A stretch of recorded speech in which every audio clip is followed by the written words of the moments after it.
بسم اللہ الرحمن الرحیم الحمد للہ نحمده ونستعینه ونستغفره ونؤمن به ونتوکل علیہ ونعوذ باللہ من شرور انفسنا ومن سیئات اعمالنا من يهده الله فلا مضل له ومن يضلله فلن تجد له وليا مرشدا أما بعد فقال الله تبارك وتعالى أعوذ بالله من الشيطان الرجيم بسم الله الرحمن الرحيم ان الدین عند اللہ الاسلام وما اختلف الذین اوتوا الکتاب الا من بعد ما جاءهم العلم بغیا بینہم ومن یکفر بآیات اللہ فإن اللہ سریع الحساب فإن حاجوک فقل اسلمت وجہی للہ ومن اتبعن وقل للذین اوتوا الکتاب والأمیین أأسلمتم فإن أسلموا فقد اهتدوا وإن تولوا فإنما عليك البلاغ والله بصير بالعباد وعن أبي هريرة رضي الله تعالى عنه قال قال رسول الله صلى الله عليه وسلم الناس معادن كمعادن الذهب والفضة خيارهم في الجاهلية خيارهم في الإسلام إذا فقهوا أو كما قال رسول الله صلى الله عليه وسلم۔ امت مسلمہ کی عمر اس وقت تقریباً 1440 سال ہے۔ اس لمبی عمر میں اس امت نے بہت سارے دور دیکھے ہیں، ترقی اور تنزل کے بہت عجیب قسم کے مناظر دیکھنے میں آئے۔ بلندی اور پستی دونوں طرح کے حالات اس امت پر گزرے ہیں۔ ایسا دور بھی اس امت نے دیکھا ہے کہ اسلام میں فوج در فوج لوگ داخل ہوا کرتے تھے، اور ایسا زمانہ بھی آیا ہے کہ خود مسلمان اپنے آپ کو مسلمان کہتے ہوئے شرمایا کرتے تھے۔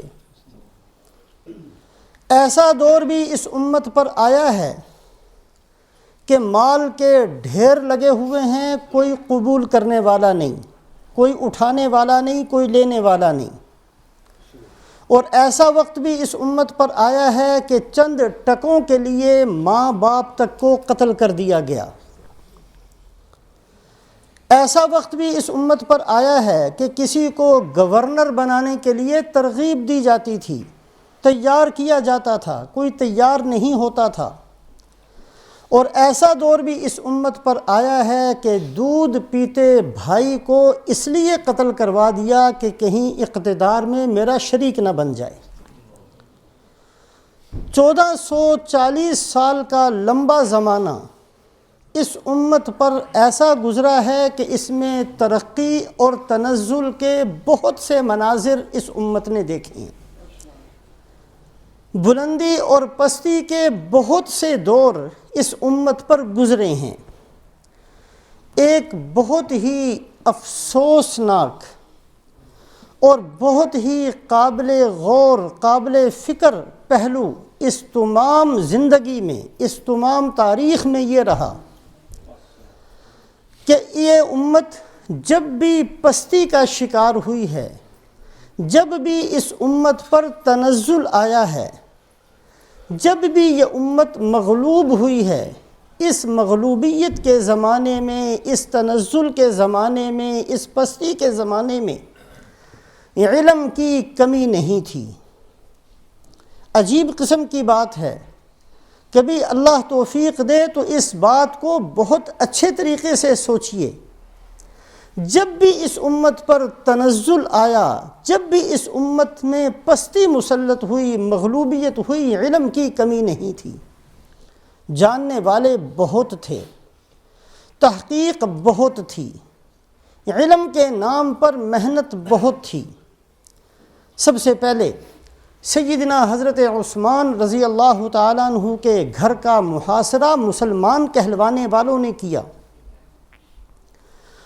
اور جب سب ان سے بات کر چکے اور وہ کسی صورت میں محاصرہ چھوڑنے کے لیے تیار نہ ہوئے، تو حضرت عثمان رضی اللہ تعالیٰ عنہ نے اپنے مکان کے چھت کے اوپر کھڑے ہو کر جو خطبہ دیا ہے، اگر اس خطبے کو تھوڑا سا توجہ سے بندہ اس کو سامنے رکھے، حضرت عثمان رضی اللہ تعالیٰ عنہ نے فرمایا کہ اے لوگو، کیا تم اس بات کو نہیں جانتے رسول پاک علیہ السلام جب ہجرت فرما کر مدینہ آئے تھے تو مدینہ کی مسجد نبوی چھوٹی تھی۔ آپ نے فرمایا کون ہے جو مسجد کے ساتھ جگہ خرید کر مسجد کا حصہ بنا دے، میں اس کے لیے جنت کا وعدہ کرتا ہوں۔ مسجد کس نے خریدی تھی؟ محاصرہ کرنے والوں نے کہا جی آپ نے خریدی تھی، ہم جانتے ہیں اس بات کو، یہ فضیلت آپ کی ہے۔ پھر حضرت عثمان رضی اللہ تعالیٰ عنہ نے پوچھا کہ جب مسلمان ہجرت کر کے مدینہ آئے تھے، پورے مدینہ میں ایک میٹھے پانی کا کنواں تھا اور وہ یہودی کا تھا، اور وہ پانی کو بیچا کرتا تھا، اور آپ صلی اللہ علیہ وسلم نے فرمایا کہ اگر کوئی آدمی اس کنویں کو خرید کر مسلمانوں کے لیے وقف کر دے، مسلمانوں کی پانی کی تکلیف ختم ہو جائے، میں اس کے لیے جنت کا وعدہ کرتا ہوں۔ بتاؤ وہ کنواں کس نے خریدا تھا؟ محاصرہ کرنے والوں نے، جو تلواریں ہاتھ میں لے کر قتل کرنے پر آمادہ تھے، کہا جی بالکل آپ نے خریدا تھا، ہم مانتے ہیں اس بات کو۔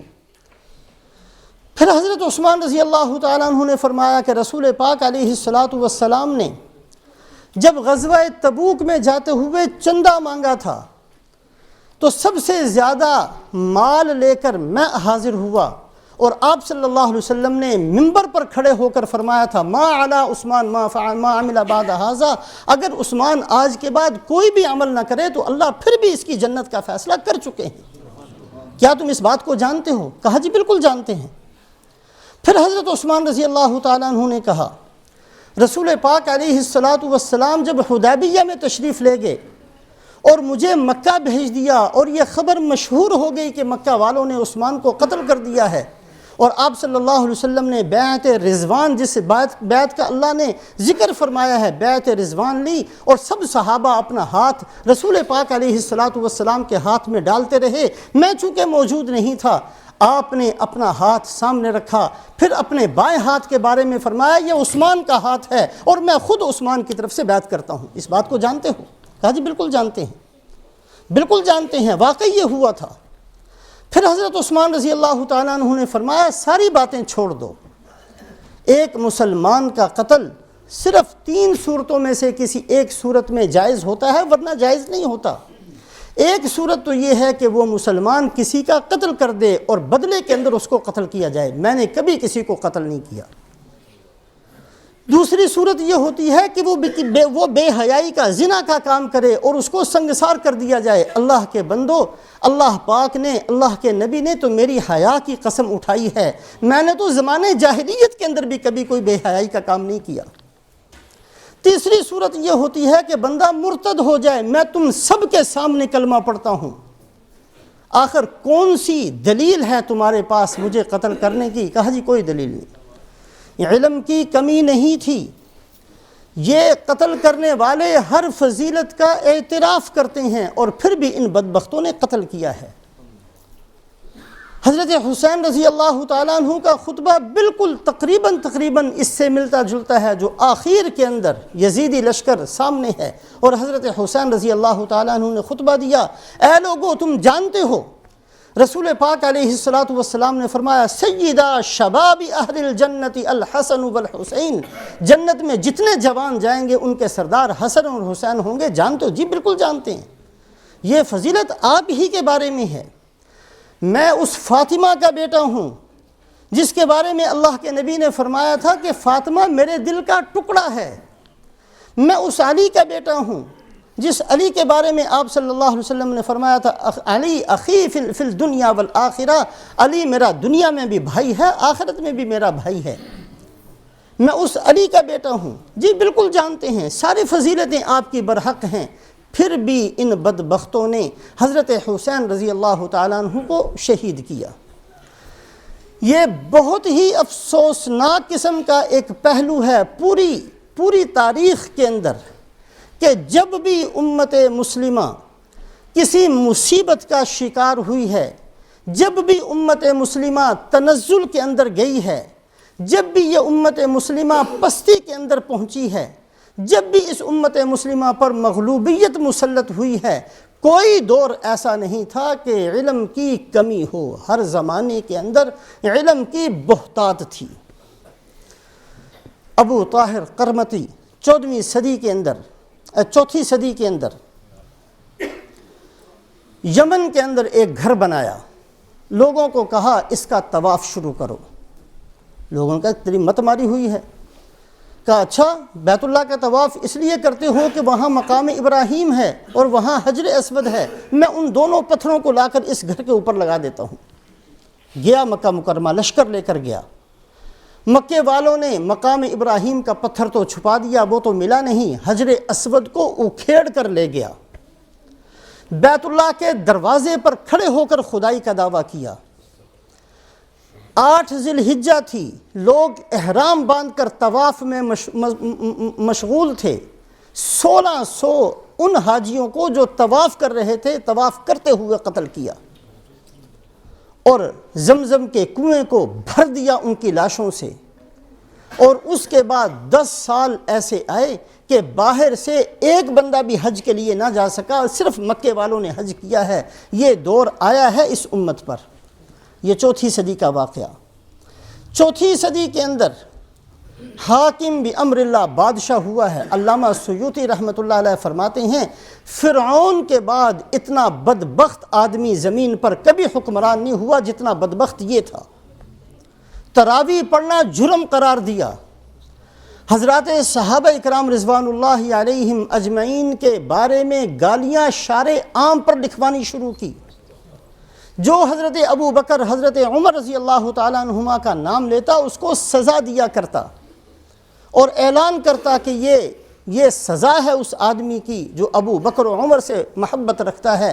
ایسا دور تھا، ایسا سیاہ تاریک دور تھا۔ لیکن اس کے ساتھ ساتھ ابو الحسن اشعری، ابو المنصور ماتریدی جو علم کلام کے امام ہیں، ایک ایک باریکی کو فلسفیانہ انداز سے سمجھانے والے، یہ بھی اسی دور کے اندر ہیں، اسی زمانے کے اندر ہیں۔ علم کی کمی نہیں ہے۔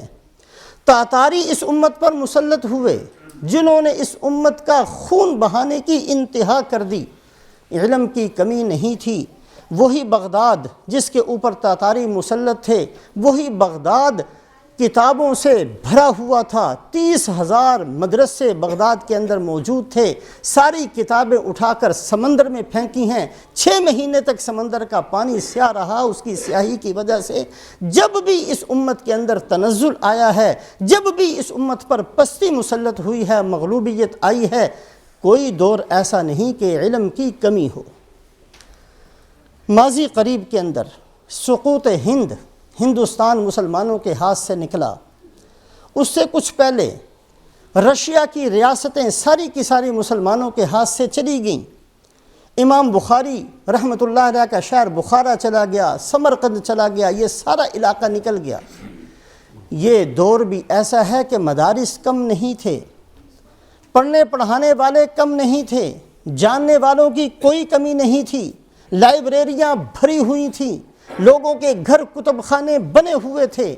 ہر دور کے اندر جب بھی اس امت پر مغلوبیت آئی ہے، ایک دور بھی ایسا نہیں کہ اس میں علم کی کمی ہو۔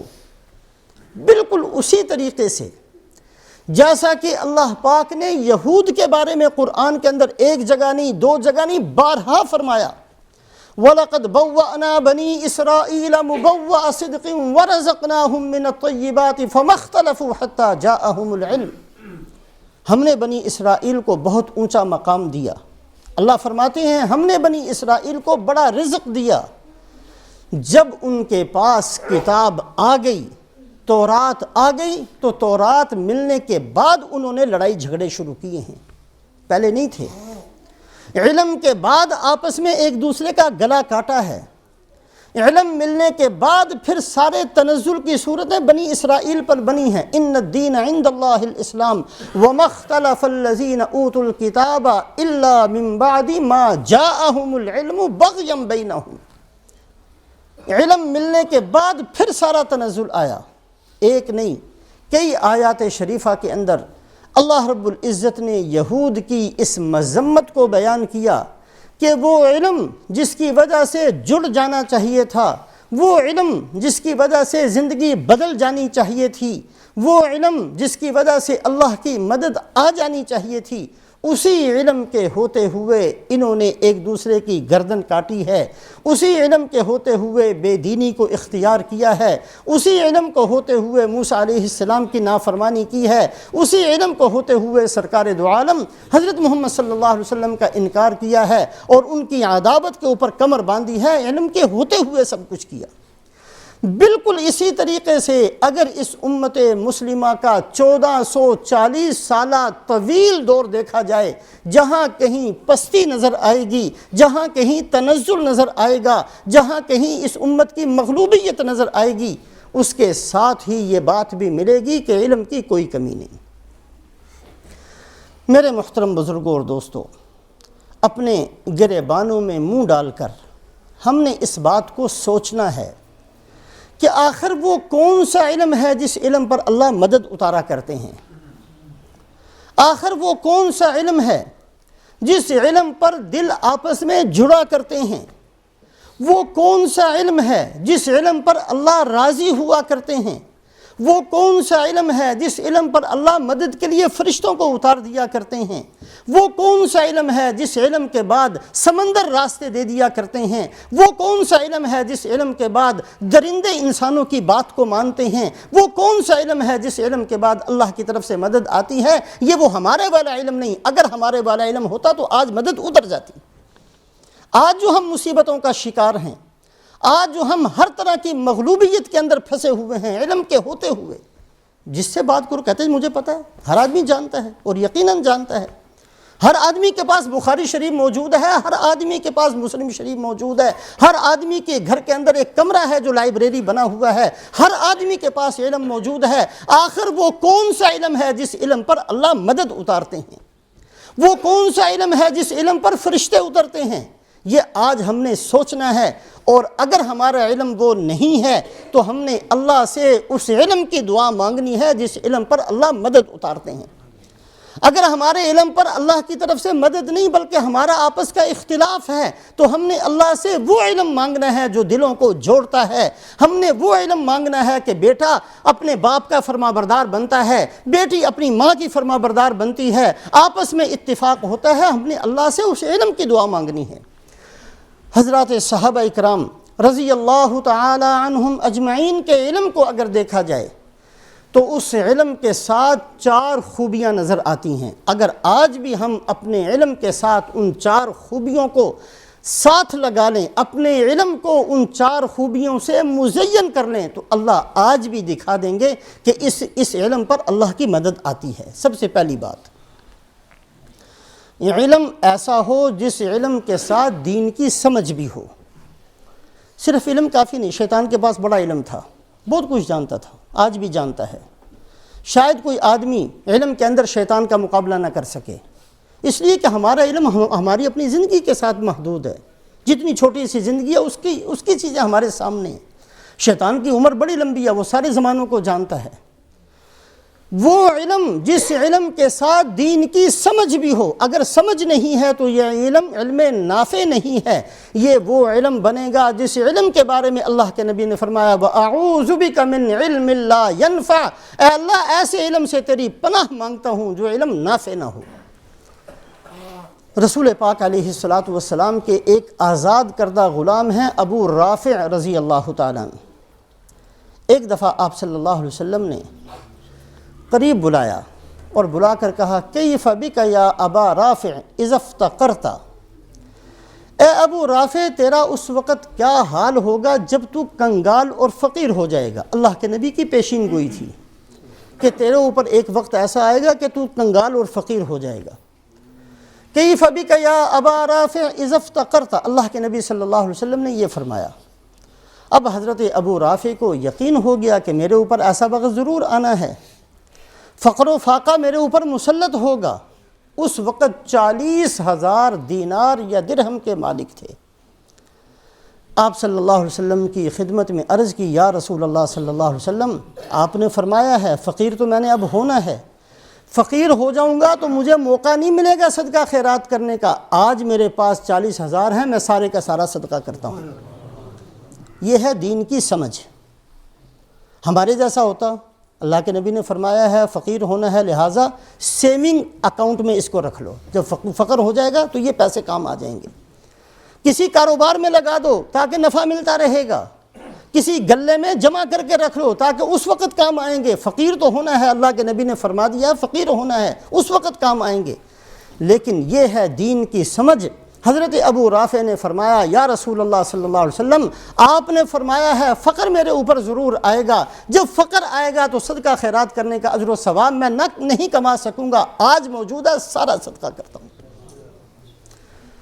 حضرت عطا ابن ابی رباح رضی اللہ رحمۃ اللہ علیہ تابعین میں سے ہیں، حضرت امام ابو حنیفہ رحمۃ اللہ علیہ کے استاد ہیں، اتنے اونچے عالم تھے کہ حضرت عبداللہ ابن عباس رضی اللہ تعالیٰ عنہما مکہ مکرمہ تشریف لائے۔ حضرت عطا ابن ابی رباح مکہ میں رہتے تھے تو لوگ سارے کے سارے جمع ہو گئے، کوئی مسئلہ پوچھتا، کوئی مسئلہ پوچھتا۔ تو حضرت عبداللہ ابن عباس رضی اللہ تعالیٰ عنہما نے فرمایا کہ اے مکہ والو، مجھ سے مسئلہ نہ پوچھو، اس لیے کہ تم میں عطا ابن ابی رباح موجود ہیں، ان کے ہوتے ہوئے مجھ سے پوچھنے کی کوئی ضرورت نہیں۔ ایک صحابی ایک تابعی کے بارے میں یہ فرمائے، یہ سند تھی کہ یہ بہت بڑے عالم ہیں۔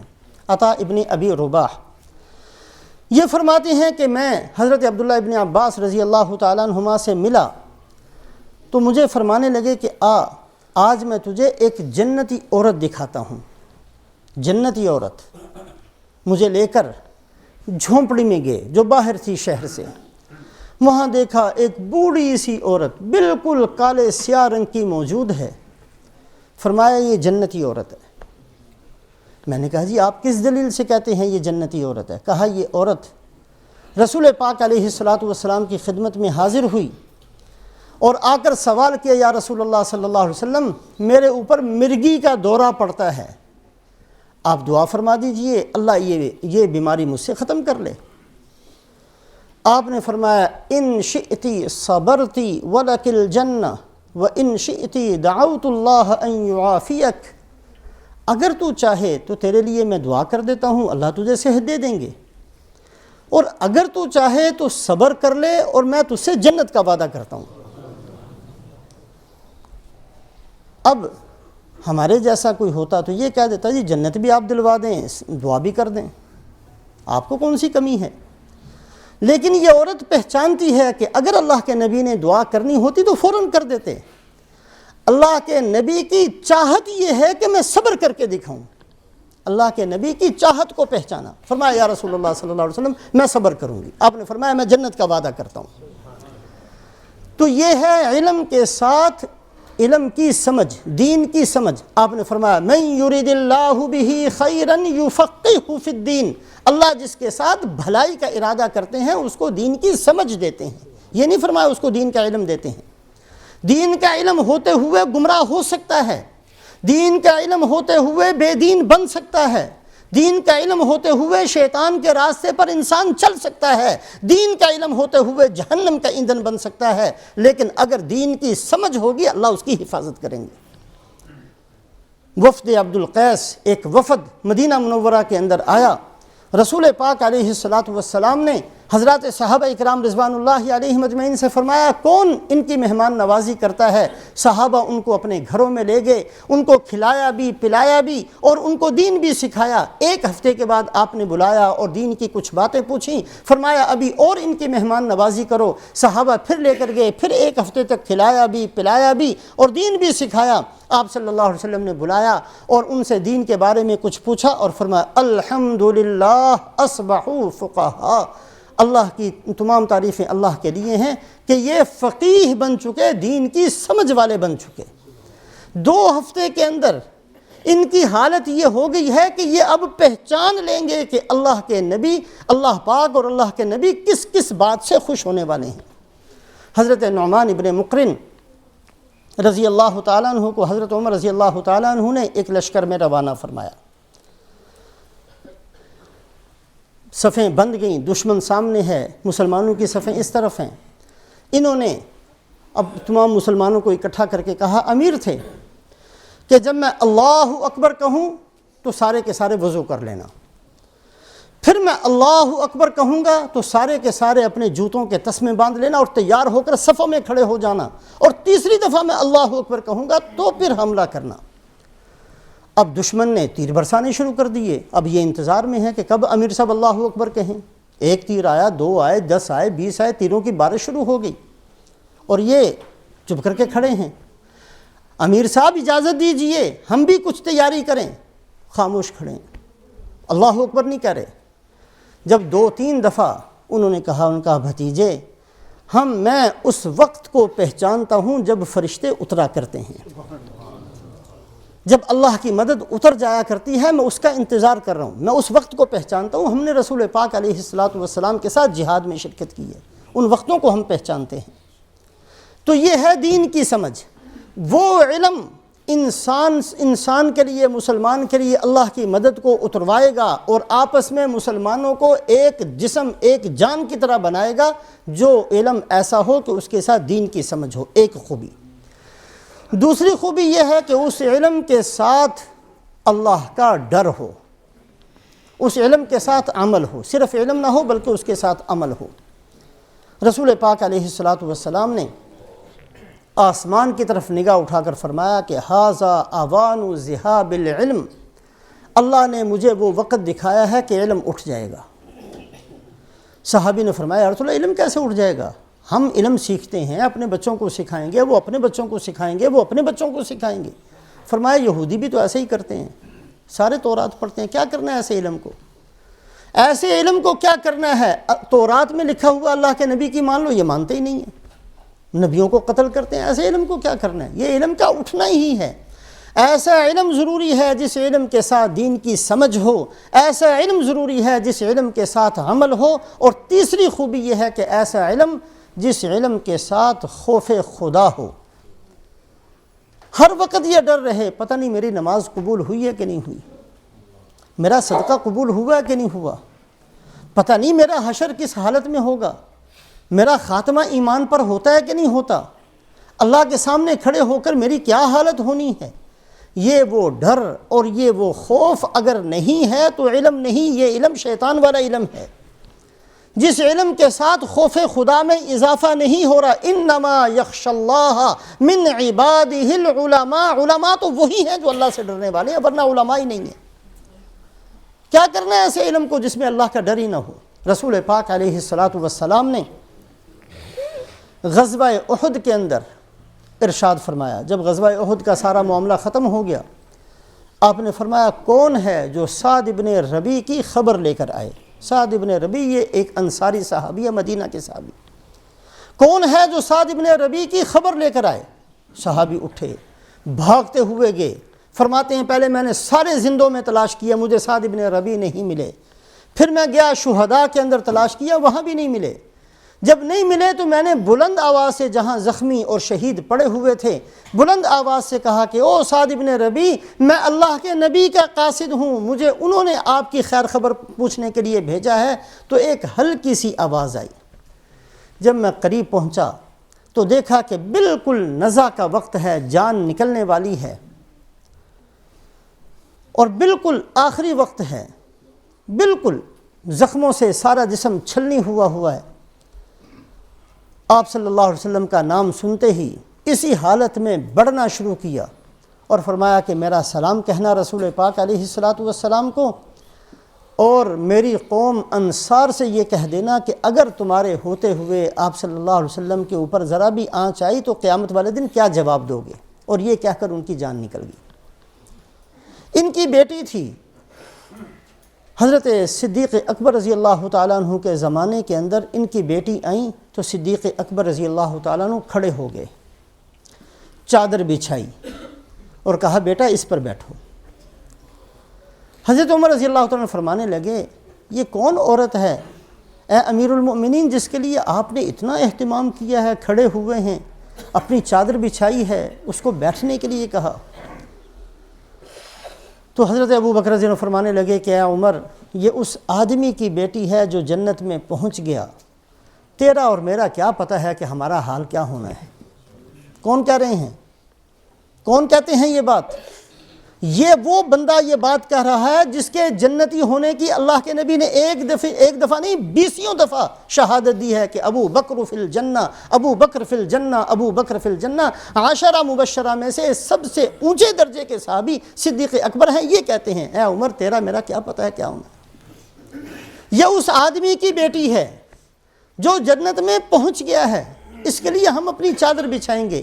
یہ وہ لڑکی ہے جس لڑکی کی وجہ سے اللہ پاک نے وراثت کا پورا باب نازل کیا تھا۔ چونکہ زمانہ جاہلیت کے اندر طریقہ یہ تھا کہ لڑکیوں کو وراثت نہیں دی جاتی تھی، لڑکا ہوتا تو اس کو مل جاتی، اگر لڑکا نہ ہوتا تو چچا زاد بھائی آتے اور سب کچھ سمیٹ کر لے جاتے۔ سعد بن ربیع رضی اللہ تعالیٰ عنہ شہید ہو گئے، ایک بیٹی ہے ایک بیوی ہے، کچھ مال تھا، چچا زاد آئے سارا مال اٹھا کر لے گئے، یہ بیچاری بیوہ بھی منہ دیکھتی رہ گئی اور چھوٹی سی معصوم بچی بھی منہ دیکھتی رہ گئی۔ رسول پاک علیہ السلام کی خدمت میں حضرت سعد بن ربیع کی بیوی پہنچی، یا رسول اللہ آپ ان سے یہی کہہ دیجئے کہ میری بیٹی سے شادی کرنے تاکہ اس بیچاری کا بوجھ تو میرے اوپر نہ ہو، باپ بھی چلا گیا، جو کچھ مال تھا وہ یہ سارے اٹھا کر لے گئے، ہمیں تو کچھ بھی نہیں ملا۔ آپ صلی اللہ علیہ وسلم نے سکوت فرمایا، اس پر اللہ پاک نے پورا وراثت کا ایک باب اتارا، یوصیکم اللہ فی اولادکم للذکر مثل حظ الانثیین، پورا باب اس لڑکی کی وجہ سے اترا۔ صدیق اکبر نے کہا کہ اے عمر یہ اس آدمی کی بیٹی ہے جو آدمی جنت میں پہنچ چکا ہے، یہ وہ لڑکی ہے جس کے لیے پورا ایک باب اللہ قرآن میں اتارتے ہیں، میرا اور تیرا کیا پتہ کہ ہمارا کیا ہونے والا ہے۔ سلمان فارسی رضی اللہ تعالیٰ عنہ یہ وہ صحابی ہیں، آپ صلی اللہ علیہ وسلم نے فرمایا کہ جنت کا شوق تو ہر مسلمان کو ہے، لیکن کچھ میرے صحابہ ایسے ہیں کہ جنت کو شوق ہے کہ جلدی میرے پاس آ جائیں، ان میں سے سلمان ہیں۔ جنت مشتاق ہے ان کی، جنت انتظار کر رہی ہے کہ یہ میرے پاس جلدی آئیں۔ انتقال کے وقت رونا شروع کر دیا۔ لوگوں نے کہا جی کیا بات ہوئی، کس بات پر اتنے پریشان ہیں؟ کہا حضور صلی اللہ علیہ وسلم نے فرمایا تھا کن فی الدنیا کأنک غریب او عابر سبیل، دنیا میں ایسے رہنا جیسے مسافر رہتا ہے، لیکن ہم نے اس وعدے کو تو پورا ہی نہیں کیا، ہم نے تو دنیا کو اکٹھا کر لیا ہے۔ اور روایت کرنے والے کہتے ہیں جب ان کا سارا مال جو انہوں نے چھوڑا تھا بمائے ان کے سامان برتن بستر کے سب کی قیمت لگائی گئی تو صرف 12 درہم 3 روپے بنتے تھے، لیکن ڈر ایسا تھا کہ کہیں ایسا نہ ہو کہ ہم بھی اس وعدہ خلافی کرنے والوں میں آ جائیں۔ اپنے انجام کا ڈر، اپنے خاتمے کا ڈر، اپنے عمل کے قبول نہ ہونے کا ڈر، دنیا کی وسعت پر رونا، یہ وہ علم ہے جس علم پر اللہ مدد اتارتے ہیں، اس علم پر مدد اترتی ہے جس علم کے ساتھ دین کی سمجھ ہو، اس علم پر مدد اترتی ہے جس علم کے ساتھ عمل ہو، اور اس علم کے اوپر مدد اترتی ہے جس علم کے ساتھ اللہ کا ڈر اور خوف ہو۔ اور چوتھی خوبی یہ ہے کہ اس علم پر اللہ کی مدد اترا کرتی ہے جس علم پر توبہ استغفار ہو۔